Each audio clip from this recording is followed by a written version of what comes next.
Is it the end of this year? It's coming again. Yeah, there was a couple last year. There were some before that. It's, you know, if I were going to predict on the future, I would punt out a little further, just so I could sell a few more books before the inevitable, like, oh, you miss. But that's another, you know, we're going to plan. We're going to plan. We're going to plan. We're going to plan. I deal with this all the time with you know, people that work for me, the people that I work with.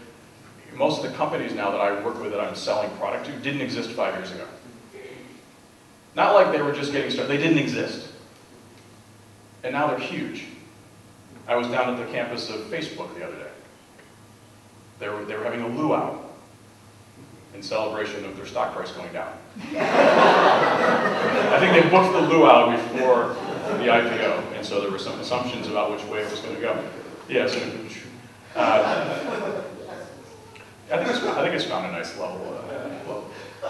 But here's this company that didn't exist a couple of years ago. They now have 900 million active users, and they have this campus, and they've got free food and there's people riding around on scooters, and it's the old Sun Microsystems campus, which has since kind of died and folded into another company, and now it's been rebirthed. They renamed the road around it One Hacker Way, and it's there. They're going.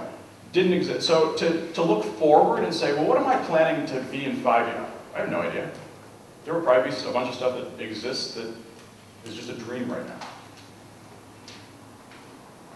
But we go out there because it's safe, it's easy, and we're not in the story. But then think about actually getting to, what are you going to do in the next moment? Because that's really all we have control over at any tangible level. Right? The present moment you're listening to me, hopefully the next moment isn't that you stand up and walk out, you know, that you stay for the whole thing. There's I got a call on Wednesday from a friend of mine, and he said my brother fell. So his brother was a window washer. So a fall is from a pretty great distance. He's fractured 5 vertebrae. And then the one in his neck was fractured and I guess exploded into a bunch of pieces. So he couldn't move his right leg. So here he is, a window washer, uninsured, right? He was self-employed. He opted out of L&I because he couldn't afford to pay it. And I was the second or third call that my friend made, basically saying, don't know what to do, just throwing this out there. Here's the situation, and I gotta go. I'll call you back. He's going into surgery soon. So what do you do in the next moment? Now, there was an article in the paper about him, and I read the comment rolls sometimes. I'm not sure why. I should probably stop. I think you could actually get a PhD in sociology, basically mining the comment rolls of local newspapers. I mean, it's just such why people feel the need to say certain things is beyond me. And one person wrote this little dissertation about how, well, if this person had purchased a high deductible insurance policy, then this wouldn't happen, and now they're going to be a drag in society, and because their medical bills are going to... All right, so in the next moment, you're going to criticize the guy for his purchasing decisions around insurance. I hope that's not my next moment reaction. You know, so I talked to Andrew, thought about, okay, what can we do? You know, so we decided we're going to tangibly help in the next moment. There are so many examples of what is immediately next that we can do right and that we can do wrong. When I get, you know, my mind gets all wound up with 10 layers of ideas floating around, and I just need to go for a walk, a run, I need to go do something that requires enough coordination that if I'm thinking too hard, I'll fall down, and so I throttle back a little bit. And the other day I was out for a run in our neighborhood, and we have, you know, there's these hills, and there was this woman kind of coming up a hill with one of those walkers, and the hill was steep, and she fell backwards. And it did not look like a fall where she would have been injured, but she fell, and I froze for a second. I'm like, huh, what do I do? My next reaction was not like, pick up the pace and sprint over it. That was like, I caught it, like, what do I do? And just as I was thinking about what to do, someone who was driving by immediately stopped, pulled over. They jumped out of the car, helped her up. I don't know, what was that about? You know, why was my initial reaction not to I'm already running. Right? Just run a little faster and go help. Why was my initial reaction to, and I don't have an answer for that other than to say I'm disappointed in myself. I'm disappointed in, and some of that I think comes from a callousness that happens from being around need all the time. I work in Pioneer Square. I could give away my entire paycheck on the walk from the train to my office. The number of people with signs and stories, and the stories get more elaborate. I'm like, gosh, could you wrap the story up? I gotta actually go to work. My kids in the car around the corner. I mean, there must be a website for the stories because they do seem to change. And I feel bad, but then I realize I can't fix everything, and so then I turn it off entirely, which is the wrong reaction. And so then I'm thinking about my formula, which ends in the Gospels. And think, oh, what did Jesus? How did he handle this stuff? How did he handle having an agenda, an itinerary, a plan, and then have all of these distractions? And he didn't have Google Calendar to help him out. He had to actually navigate this by himself. And what I was struck by over and over is I was just looking through a couple of, there's the prediction stories, there's kind of the parables, and then there's the what he did along the way. And the what he did along the way was so consistently inconsistent in terms of who he engaged with, the kinds of questions he was answering, the kinds of chats he was having.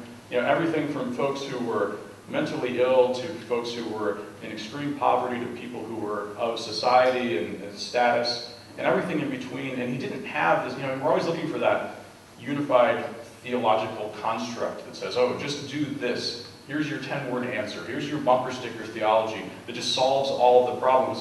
And it just doesn't exist. What exists instead is this connection to what's next. Here's who's in front of me. Here's what they say they need. That's probably not true. Right? I mean, if you're praying for something abstract, wisdom, you don't need wisdom like you can set up shop and be the wise man or woman on your block. You're facing a situation that you don't know how to navigate, and you need to resolve it. So you don't need wisdom, you need a specific answer to a specific situation. Right? When people are praying for health, it's like you don't need just general health. You have an ailment, or 10, or 4 that need to be addressed, and you don't know what to do. That's specific. Abstract is, I used to deal with this when I was doing my church gig, and people would pray for, people would come in, they want to talk, and then they want to, Lord, I just pray that you forgive me of my sins. And I kind of open my eye, which ones? Well, just, God knows. Yeah, of course I am. Which ones? Let's not, we can't just do here's this general pile of stuff that I may or may not have done, and so just, if I get a hall pass that excuses me of all of it, then I'm good, got my get out of jail free card. Let's actually dig in there, pick out a few specifics, and talk about those. Our faith is not intended to be abstract. It is not intended to be about theological constructs or what the sign out front says, and then what that says about your theological positions, and therefore what that says about that is just inside baseball that honestly doesn't matter. I think what matters is the tangible, the connected, and the next. And one of the things that keeps me going is that I'm a guy in business. You think, okay, well, I've had people ask, oh, do you miss ministry? What do you mean miss it? I'm in it all day. My day is a never-ending string of next. What am I going to do in this situation? And that can range from just dealing with the base immorality of my coworkers and customers, right? I mean, I'm in technology. We sell stuff. And inevitably, we go out on these trips, and there's a question of, where should we go after work? Well, you can guess that there's different categories depending on who you're talking to, right? Some people, well, we go out to a nice dinner, and the idea is, I'm on an expense report, let's spend as much money as humanly possible on a dinner. So I've been to those where customers want to go out and they're like, $6,000? There were 8 of us. Was this food for the year, or was this just for tonight? Right? Like, oh no, that was just tonight. Like, wow, you guys. And then there's people that want to go off and say, hey, do you know of a bar where this or that? So what do you do in that next moment? Go along with it because it's what the customer wants. It's all part of the process. Well, no. But you just opt out and make up some excuse. Well, kids got soccer, we're just going to go home, and try to punt beyond the conversation? Or do you actually call into question the whole decision process? And I can tell you, if you do that, it's an awkward conversation. I've had a number of cases where my sales guys are like, shut up, dude. This is actually trending well. You don't have to give the guy a lecture about why we're not going to a strip club.